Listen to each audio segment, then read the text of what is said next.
Bugün Sarvan kəndində iki qəhrəman övladımız İsmailov Aslan Əvəzoğlu və Səmədov Elnur Sakidoğlu'nun şəhadətə qovuşduğu gündür. Allah bütün şəhidlərimizə rəhmət eləsin. Həqiqətən bugün torpaqlarımızın azad olunmasında, bugün müstəqil dövlətimizin bərpasında həqiqətən də bu şəhidlərimizə borcluyuq. Allah şəhidlərimizi rəhmət eləsin. Onların həqiqətən də bu günləri vətənimizin azadlığı bütövlüyü yolunda öz canlarını fəda verirlər.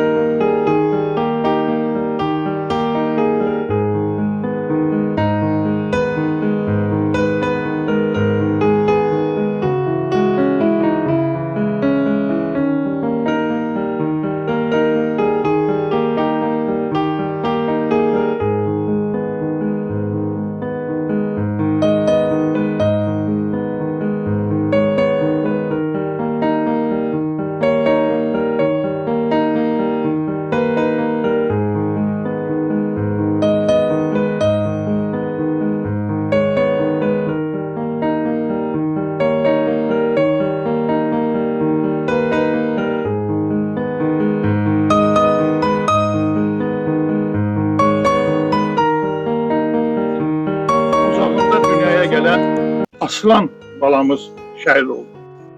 Aslan kəşfiyyatçı idi. Aslan zabit idi. Aslan xüsusi dəstənin qəhrəmanı idi.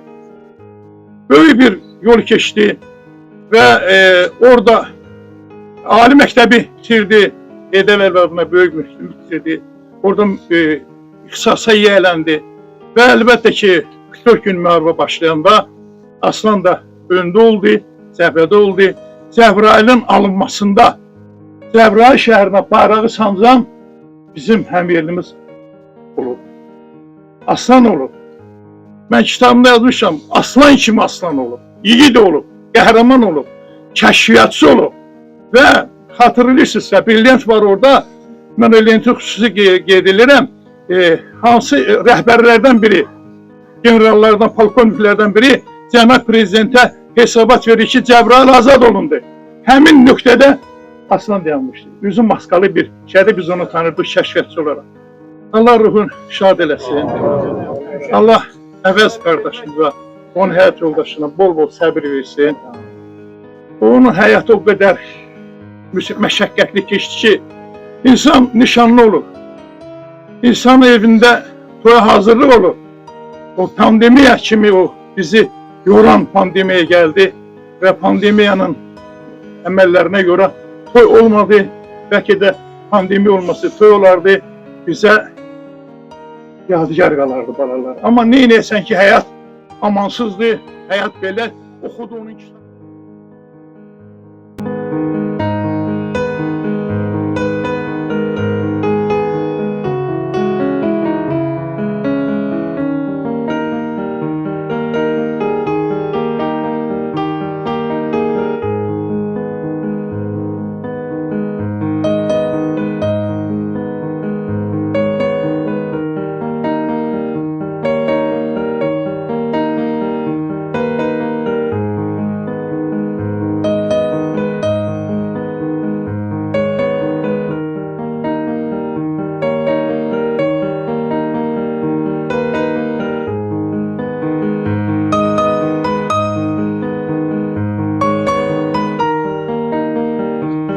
Bugün kəndimizdə iki qəhrəmanımızın torpaqlarımızın azadlığı uğrunda şirin canlarından keçən iki qəhrəmanımızın torpağa tapşırıldığı gündür, şəhid olduğu gündür.